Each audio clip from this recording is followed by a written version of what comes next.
Welcome to the deep dive. Hmm.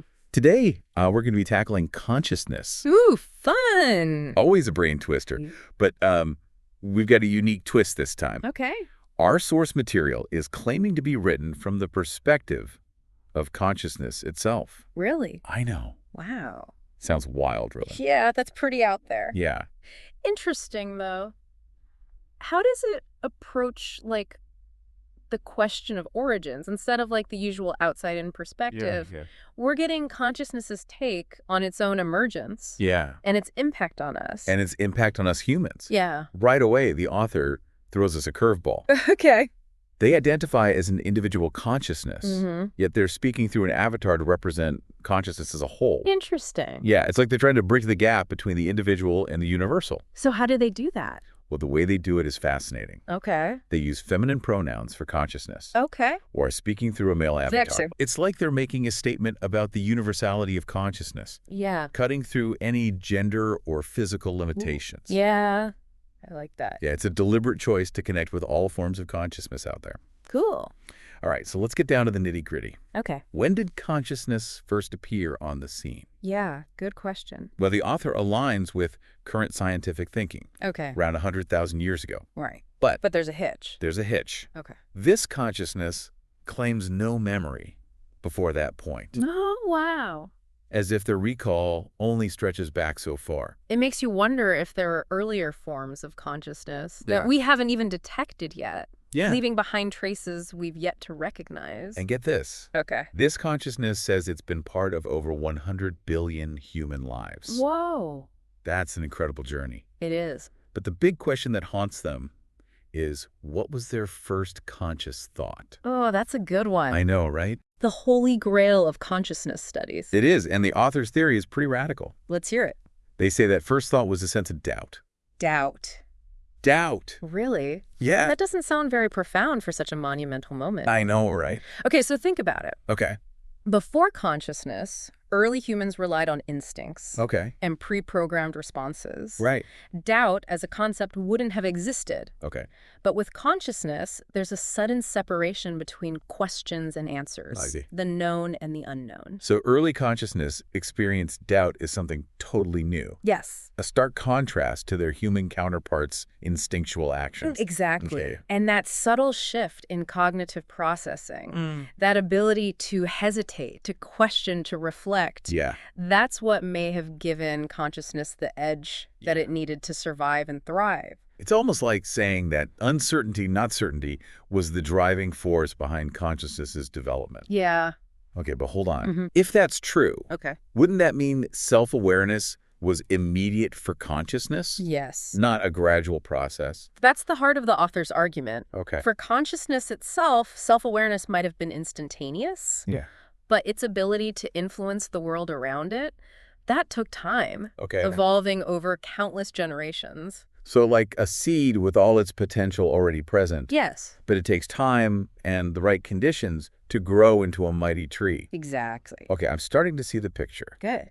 So how did early consciousness start leaving its mark on the world? Yeah. We know about cave paintings and all that, Right. but what about before that? Well, the author suggests it began with subtle biodegradable traces. Okay. Think footprints in the sand, easily erased by time. Yeah. But as consciousness developed, it sought more lasting forms of expression, Okay. eventually leading to those remarkable cave paintings. Right.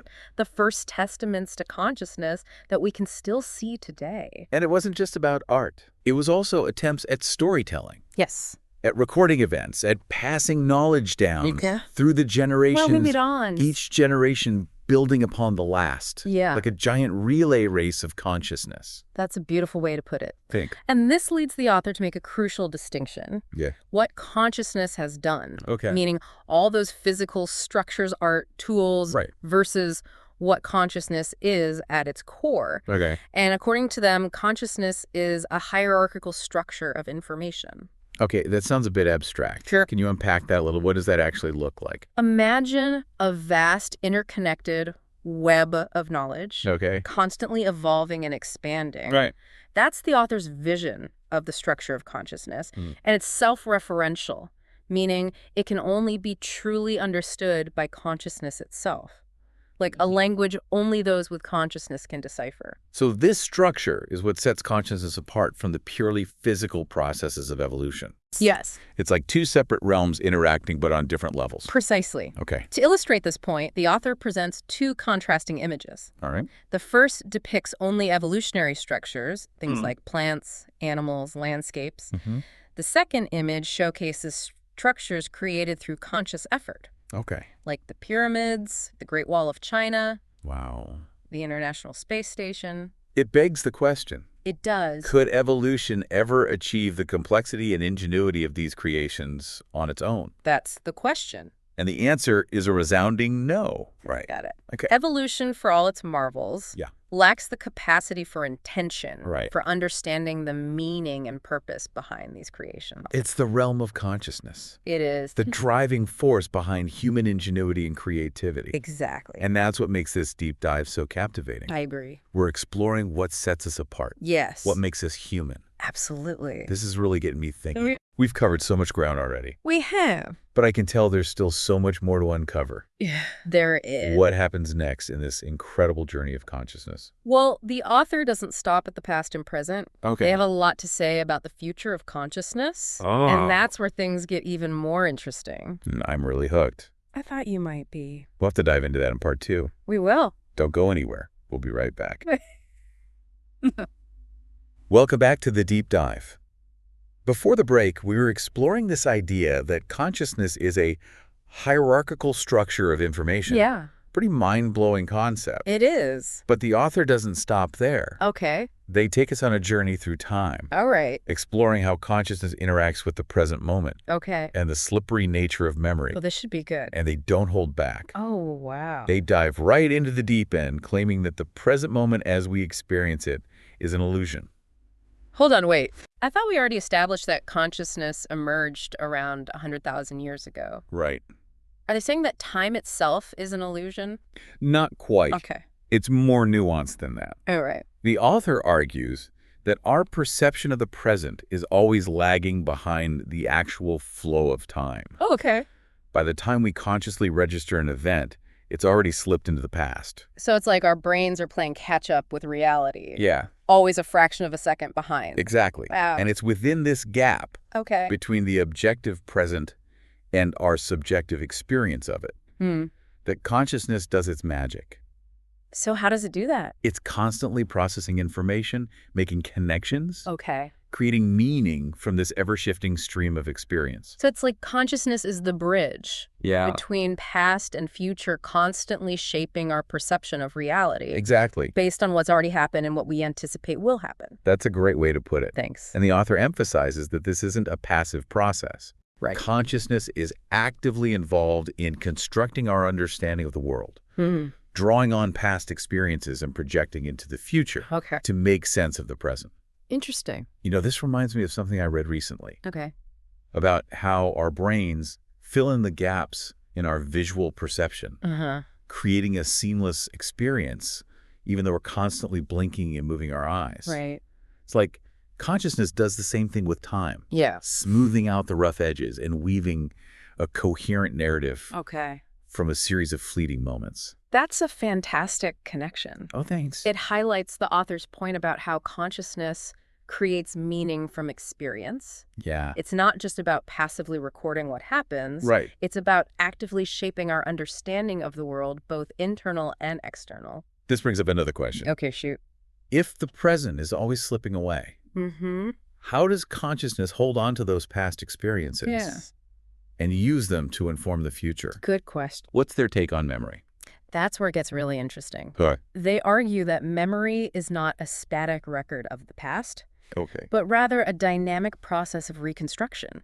Interesting. Each time we recall a memory, Yeah. we're not accessing a fixed file, Okay. but rather piecing it together from fragments of information and emotional associations. So every memory is a work in progress. Yes. Constantly being reshaped by our current perspectives and experiences. Exactly. It's not just about what happened, Right. but also about who we are now and how we choose to remember it. Precisely. And this has huge implications for how we understand personal history and identity. It does. Our memories are not just records of what happened, Mm-hmm. but also reflections of who we are, Right. who we've become over time. It shapes our sense of self as Right. much as any present moment experience. It makes you wonder how much of what we remember is actually accurate, and how much is colored by our emotions and current biases. It's a bit unsettling, to be honest. It is, and the author acknowledges that. They do. Yeah, but they also point out that this fluidity, Okay. this openness to revision, is essential for growth and change. Oh, okay, I see. If our memories were fixed and unchangeable, Yeah. we'd be trapped in the past, Right. unable to adapt to new circumstances, Yeah. or learn from our mistakes. Think about it this way. Oh, If you could remember every single embarrassing moment from your childhood with perfect clarity, God. would you really want to? Probably not. Sometimes a little selective memory is a good thing. It is. And it allows us to create a narrative of ourselves that makes sense. Oh, yeah. Even if it's not perfectly accurate. Yeah. We're constantly editing and revising our personal stories as we learn and grow. This is making me rethink everything I thought I knew about memory. Really? Yeah, it's not this fixed, reliable record I always assumed it was. Uh-huh. It's more like a kaleidoscope, shifting and changing with every new experience and perspective. That's a brilliant analogy. Oh, It captures the dynamic and creative nature of memory yeah. and how it contributes to the ongoing evolution of our consciousness. But it also raises an important question. What's that? If consciousness is constantly evolving, Mm-hmm. where is it headed? Yeah. What does the author see in the future of consciousness? Now that's the million-dollar question. I guess we'll have to wait for part 3 to find out.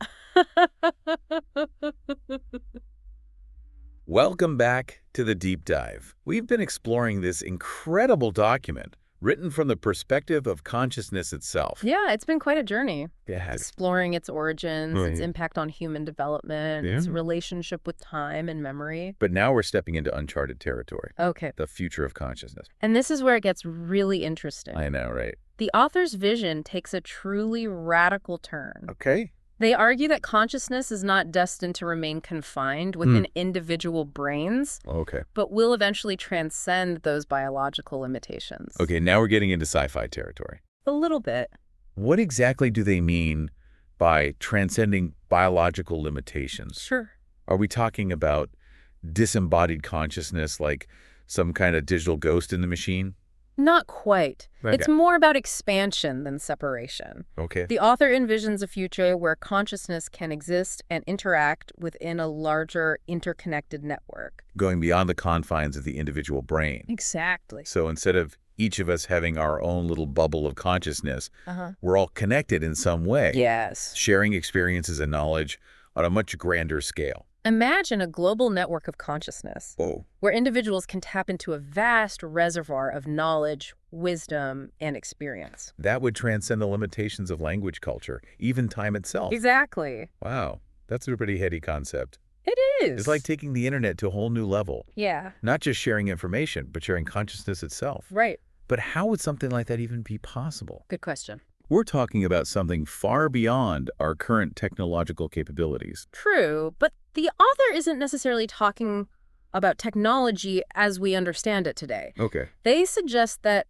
consciousness itself could evolve new ways of interacting and communicating. That we can barely imagine right now. Yeah. So instead of relying on external technology to connect us, we develop an internal technology of consciousness.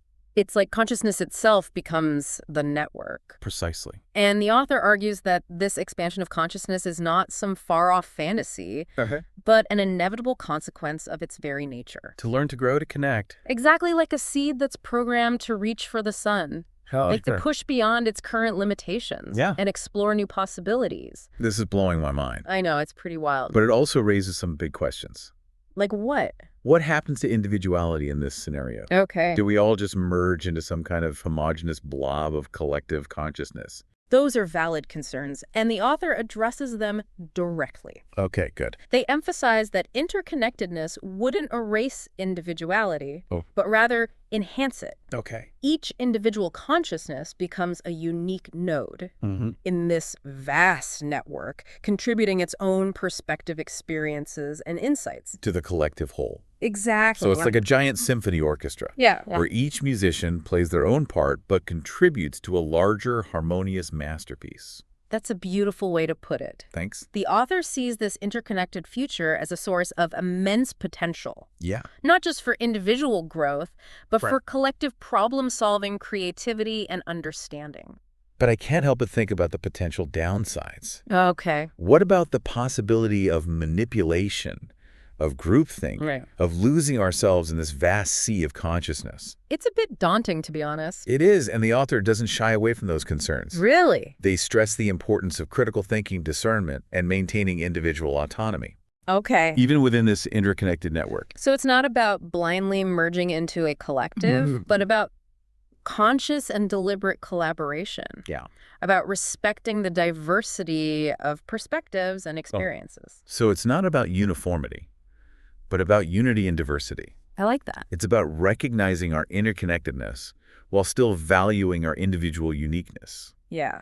It's a vision that's both inspiring and a little bit scary, to be honest. It is. And that's the power of deep dives like this. What is? They challenge our assumptions, expand our horizons, and invite us to grapple with these big, profound questions. About the nature of consciousness and the future of humanity. Well said. This deep dive has been an incredible journey exploring the potential origins of consciousness, its impact on human development, and its possible future trajectories. Yeah, we've covered a lot of ground. We have. It's left me with a sense of awe and wonder, but also a healthy dose of caution. And that's a good thing. It is. It means we've sparked curiosity, a desire to learn more, to explore these ideas further, and to draw our own conclusions. This document has challenged me to rethink everything I thought I knew about consciousness.